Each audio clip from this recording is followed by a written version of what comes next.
internet connectivity issues, the kind they don't make a pill for, as well as the fact that the chess on the board has been just sporadic and odd. So let's see what happens. As we dive in here, I'm like everyone else waiting for Fabiano Caruana to get his first win in the SCC against Magnus in a long time. In fact, let's just throw out a diamond membership, maybe a poll in chat or something. 1-year diamond for whoever predicts correctly which game Fabi will get his first win. Because I'm going on record, it's happening, Amon.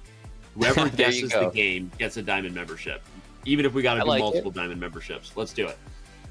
And it's what? So we're in game number 5 right now. Okay, yeah, game 5. So predict the correct game, and we'll give you a diamond membership. That'll be fun. And hopefully, like 1,000 people don't predict it, because then Eric might be like, "Oh, that's a little too many diamond memberships." But hey, it's the holiday season. Let's go. Yeah, I think anytime you're in November, you always think ahead to the holidays. So you're clearly in the spirit. I'm going to go ahead and bet the exact opposite right now. I don't think that it's going to be this game. I don't know whether that's a bold prediction or not, but usually Black needs to play Fabi in this case for a move like f6, because if you don't include f6, it looks really tough, to deal with g3, h4, h5. Imagine that knight going back to h8. I mean, that is just terrible. So looking at that, I'm feeling like f6 has to be, there we go, immediately played, and it's just necessary in order to free those pieces. But the weakness on e6 is now the big storyline, right? The problem with f6 is it's a pawn you sometimes wish you had back, and you wish it was guarding e6. So Magnus immediately relocating the knight, maybe coming to this side of the board, but you have to keep an eye on this e6 pawn now if you're Fabi. Yep. And it almost resembles a little bit like, that classic French structure here. And that's not an opening that you'd really expect. This did start as a Sicilian, so I just want to mention that. But we're kind of back into what you'd see more in the French. Normally, you're all pretty happy to play against this as white, but the engine is reasonably happy, reasonably satisfied with what Fabi has got here, which is a little bit to my surprise as well. Yeah, I mean, white has a teeny bit of an edge, but you're right. It's not that bad. I was going to say, the problem with these positions is the only way to get rid of e6 is to play e5, and then the d pawn becomes the biggest weakness after that. But you're kind of all in, because once you start with f6 to get you the space that you talked about, then you kind of got to deal with e6. And at that point, you kind of got to deal with d5. And so Black wants to open these positions and kind of, if you had your way, you'd just take everything off the board and be equal again.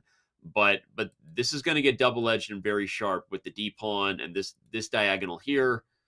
I think there's already a pawn maybe to be taken. Like, I'm pretty sure that bishop takes g6 there, followed by pawn takes e5, was going to win the d pawn by force. It's just you would have to give up your light squared bishop in the process. So maybe, not the most desirable.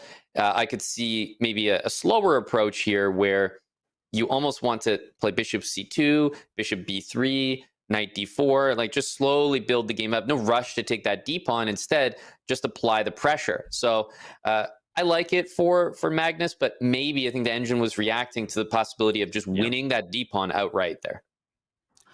If we want, we can show that line. And for those wondering why the pawn was hanging, it's because if you take on g6, you also have the ability to take c8 at the end of the variation. So just to quickly show it, at the end of something like this, maybe this isn't the exact move order because you could have taken f3.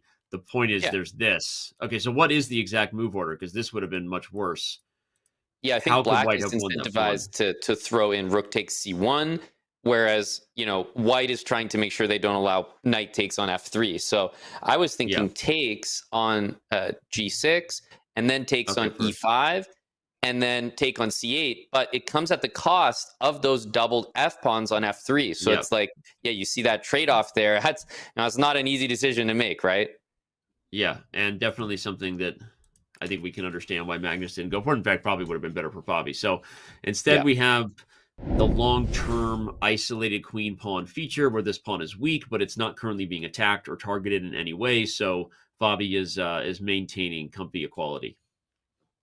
Yeah, I'll say maybe equality. I don't know about comfy. It does feel like a position I'd maybe rather play for white, but not by a lot. And mainly because the knight on e5 has two moves which kind of bother me after, let's say, bishop takes d7, queen d7, which is knight c4 and knight g4.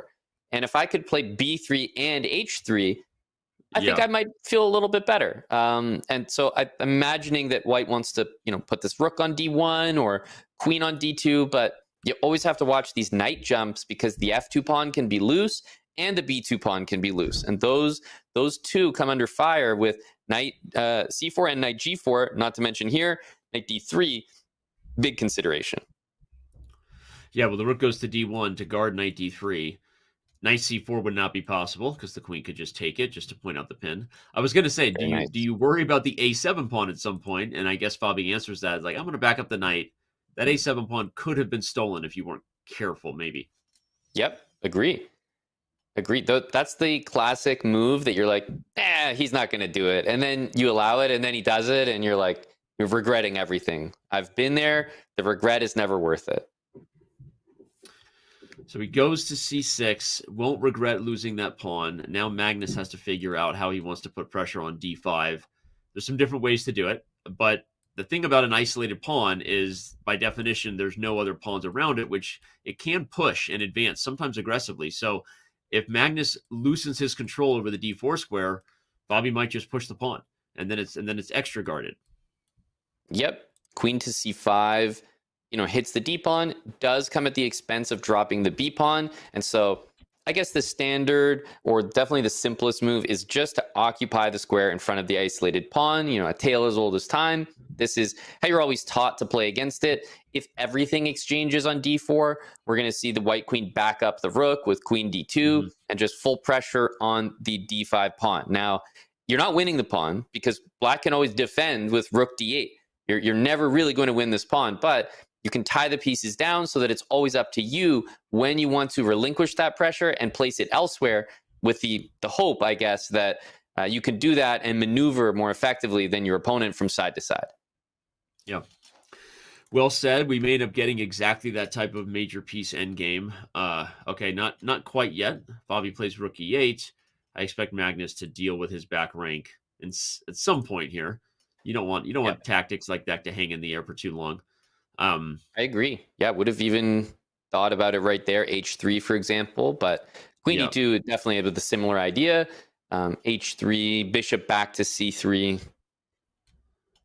Yeah, now I think Fabi, okay, he doesn't go for it. I was going to say, at some point, you have to decide if you want that major piece endgame, because the bishop, I think, is better than the knight if you're in a spot where you can target things on both sides of the board. So at the same time, what Fabi's saying is, if you move this bishop, I'm going to push this pawn, and it might be isolated, but it is passed. And here we go. We're going to see exactly that type of line. Yeah, so f3, rook e6, or rook e5, I suppose. Maybe rook e5, so you can play rook d5. I like that. I'm assuming is going to be played at rook takes e3, similar tactic that you mentioned earlier, where you can just take the rook on e3 because of the loose queen on d7. And definitely an achievement to get that pawn from d5 to d4. You have to be very happy as Fabi. Magnus is not, I wouldn't say he's concerned, but he's got, 37 seconds, and he knows that's an achievement for Fabi here. D3, interesting move. I was going to say that I'm surprised Fabi didn't go for what you said. I think the rook just felt better on a light square on d5. Now the rook actually can't go to d6. So we'll see what happens here with the d3 pawn being targeted. Now that you play king f1, you will take this pawn the next move.